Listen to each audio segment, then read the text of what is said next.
Fils et du Saint-Esprit. Amen.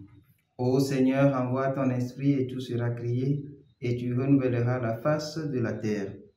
Évangile de Jésus-Christ selon saint Luc, chapitre 7, versets 36 à 50. En ce temps-là, un pharisien avait invité Jésus à manger avec lui. Jésus entra chez lui et prit place à table. Survint une femme de la ville, une pécheresse.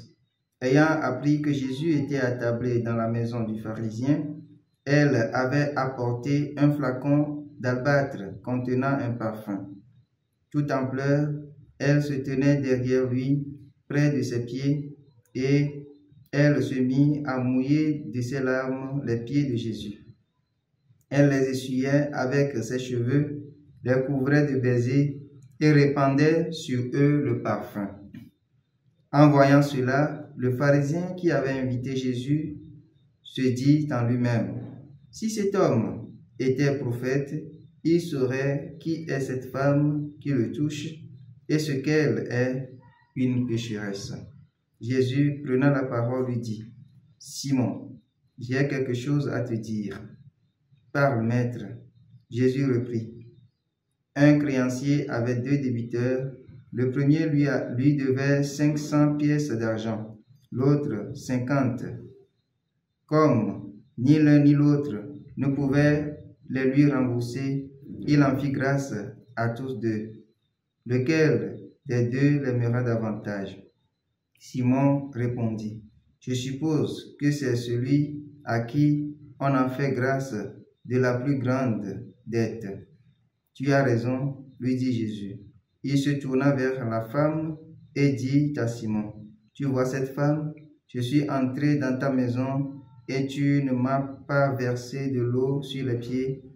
Elle les a mouillés de ses larmes et essuyés avec ses cheveux. Tu ne m'avais pas embrassé. Elle, depuis qu'elle est entrée, n'a pas cessé d'embrasser mes pieds. Tu n'as pas fait d'onction sur ma tête. Elle a répandu du parfum sur mes pieds. Voilà pourquoi je te le dis. Ses péchés, ses nombreux péchés sont pardonnés, puisqu'elle a montré beaucoup d'amour. Mais celui à qui on pardonne peu montre peu d'amour. Il dit alors à la femme: tes péchés sont pardonnés. Les convives se mirent à dire en eux-mêmes: qui est cet homme qui va jusqu'à pardonner les péchés? Jésus dit alors à la femme: ta foi t'a sauvée, va en paix. Acclamons la parole de Dieu. Louange à toi, Seigneur Jésus.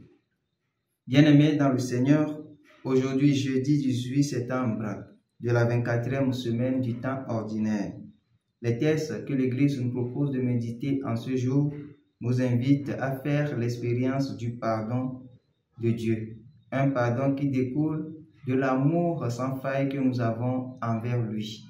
Oui, lorsque notre cœur est disposé à accueillir la miséricorde de Dieu, Dieu fait couler sur nous sa miséricorde et il nous accorde le pardon. Mais pour que notre cœur soit ouvert à accueillir cette miséricorde, il faut développer en nos cœurs l'amour de Dieu. Et comment cela se passe? Lorsque nous tombons dans une situation regrettable de péché, il faut que nous trouvions du temps par amour de Dieu à faire un examen de conscience approfondi. Et lorsque nous découvrons que nous sommes complètement écartés de Dieu, qu'on implore sa miséricorde.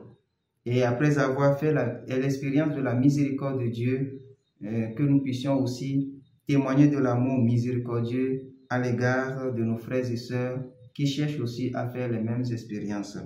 L'attitude de Jésus dans l'Évangile nous donne de comprendre que le regard de Dieu n'est pas un regard des humains. Dieu voit au-delà de nos pensées. Dieu voit et agit au-delà de nos manières d'agir. Il n'y a pas de péché qui ne puisse être pardonné par Dieu.